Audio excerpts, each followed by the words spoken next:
Assalamualaikum warahmatullahi wabarakatuh. Halo semuanya, perkenalkan nama saya Cynthia Haryani, mahasiswi semester 5 dari Universitas Muhammadiyah, Profesor Dr. Hamka, Fakultas Keguruan dan Ilmu Pendidikan, Program Studi Pendidikan Bahasa dan Sastra Indonesia. Di sini saya akan melaporkan kegiatan pengenalan lapangan persekolahan 1 bersama 4 rekan saya, yaitu Amelia Ratnasari, Fatimatun Zahro, Fatimah Ismi, dan Ayunita Dian. Selamat menonton.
Karakter umum peserta didik di semester 6 yaitu memiliki moto baik dan buruk.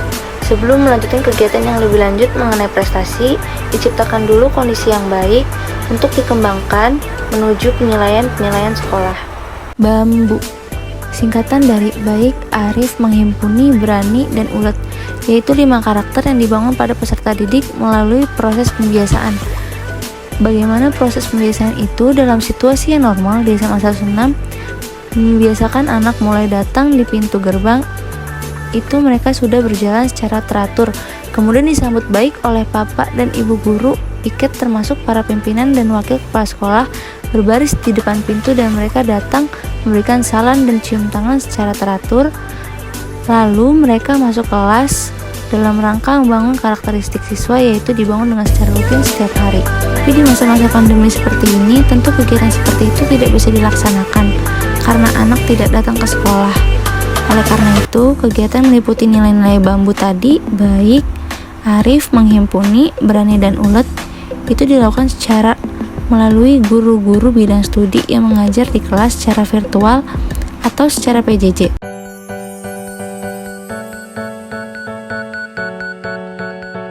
SMA 106 merupakan sekolah negeri yang memiliki hubungan vertikal dengan suku dinas dan dinas pendidikan. Jadi secara struktur mereka ini memiliki sifat permanen, tetapi yang dapat diubah adalah orang-orangnya, yaitu periodisasi. Utama adanya struktur organisasi dan tata kerja adalah untuk memberikan kemudahan dalam pelaksanaan tugas. Contohnya bidang kurikulum menangani tentang kurikulum, kesiswaan menangani siswa, dan sarana prasarana kontestasi terhadap sarana dan prasarana, jadi ada porsinya masing-masing. Jadi itu tujuan yang diberikan pembatasan agar yang bersangkutan lebih fokus dalam melaksanakan tugas-tugas yang diberikan. Secara individu, mereka berusaha sendiri untuk memahami tugas-tugas menjadi tanggung jawabnya, belajar secara mandiri melalui media sosial. Tapi secara kelembagaan ada upaya dari sekolah untuk memberikan pencerahan, misalnya seperti seminar atau melalui kegiatan simposium untuk membangun kerjasama yang baik dengan masing-masing pekerjaan tetapi meraih tujuan yang sama.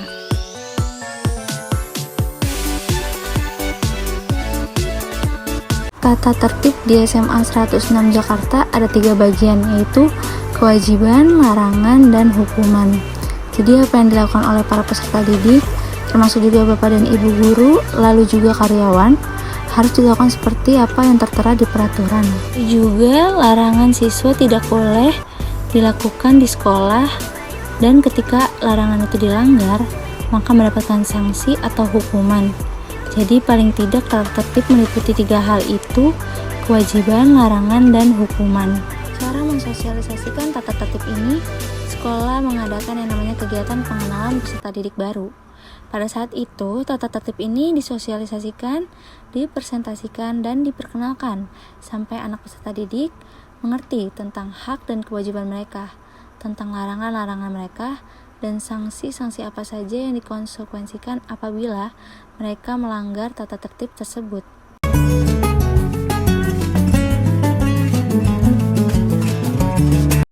Upacara bendera di SMA 106 merupakan kegiatan wajib yang harus dilakukan, dan juga kegiatan yang harus dilakukan berdasarkan Kemendikbud Republik Indonesia Nomor 23 Tahun 2015 tentang pertumbuhan budi pekerti. Tetapi pada saat pandemi COVID-19, pemerintah menerapkan Prokes 5M yang tentunya sangat amat berpengaruh terhadap kegiatan tersebut. Yang dilakukan untuk mensosialisasikan dan memperkenalkan tata tertib di sekolah ini pada masa orientasi peserta didik baru, tentu saja ada tata tertib mengenai protokol kesehatan di sekolah, karena sudah menjadi sebuah keniscayaan pada setiap sekolah, baik swasta maupun negeri. Saat pandemi seperti ini, ada protokol kesehatan yang harus kita latih bersama. Protokol kesehatan ini adalah dalam rangka ikhtiar manusia untuk meminimalisir penyebaran virus COVID-19 dan juga mencegah agar tidak tertular atau menyebarluaskan di lingkungan kita. Oleh karena itu, tentu penerapan protokol kesehatan pada masa pandemi ini menjadi sebuah keharusan. Datang ke sekolah karena tidak diperbolehkan oleh pemerintah, proses pembelajaran dilakukan jarak jauh melalui via daring dengan guru mengajar di rumah. Tetapi di SMA 106 ingin mengadakan upacara virtual, hanya petugas upacara saja yang ada di sekolah bersama guru-guru.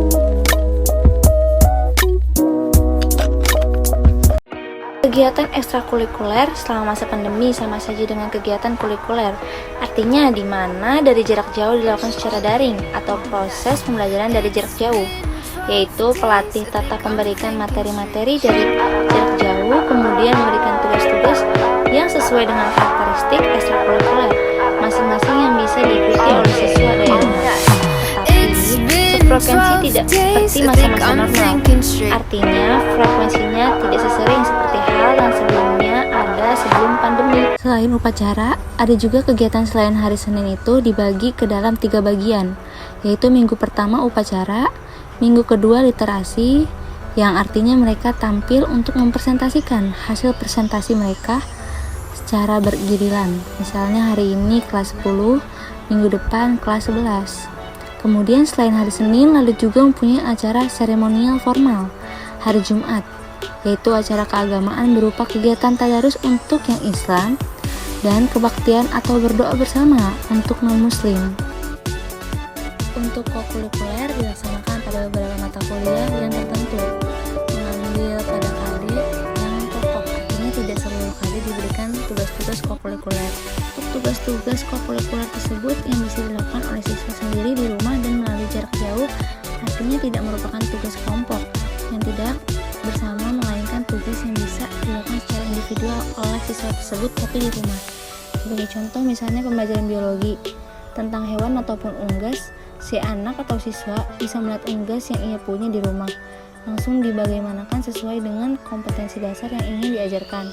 Dan pembiasan positif dalam rangka mengembangan karakter siswa setiap hari.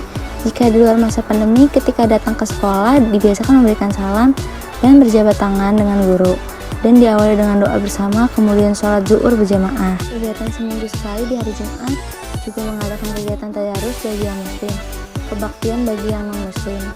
Lalu sholat Jumat dan setiap hari Senin ada upacara dalam rangka pembinaan pembiasaan. Di masa pandemi seperti ini, di SMA 106 diadakan upacara secara virtual. Tujuan untuk membangun karakter anak, karena dalam membangun karakter anak harus ada 2 sisi, yaitu karakter mental dan ada karakter kinerja. Kalau karakter mental itu seperti jujur untuk yang baiknya, culas untuk yang buruknya. Di SMA 106 tidak ingin membangun karakter anak yang cerdas tapi culas, tapi ingin anak tegas, jujur, dan juga profesional.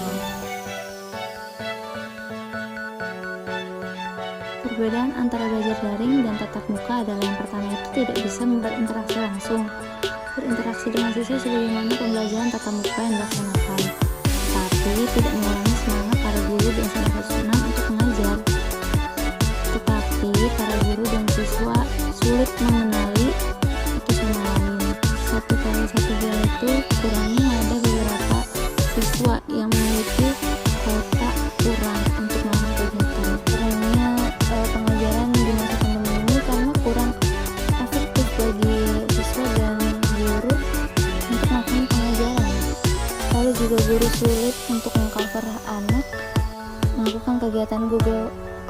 classroom. Lalu juga guru melakukan kegiatan mengajar melalui WA grup kelas, Google Classroom. Jadi setiap tugas itu dikirim ke WA Classroom atau Google Classroom.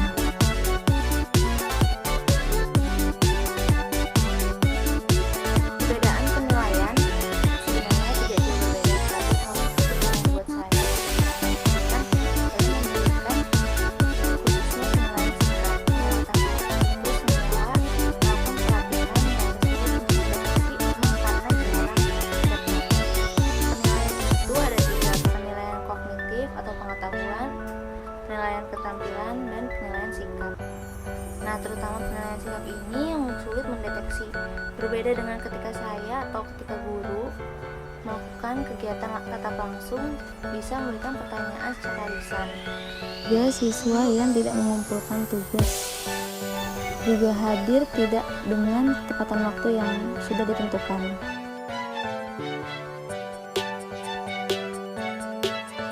Hambatan ketika melakukan deadline atau tugas yang diberikan secara ketentuan waktu tapi belum dikumpulkan oleh siswa itu juga dikejar oleh pihak sekolah untuk memastikan nilai atau memasukkan nilai. Kendala terutama itu tidak bisa berinteraksi langsung dengan siswa sebagaimana ketika tatap muka dilaksanakan, tetapi tidak mengurangi semangat Bapak dan Ibu guru untuk mengajar dan mengupayakan kendala tersebut dengan memberikan motivasi kepada siswa.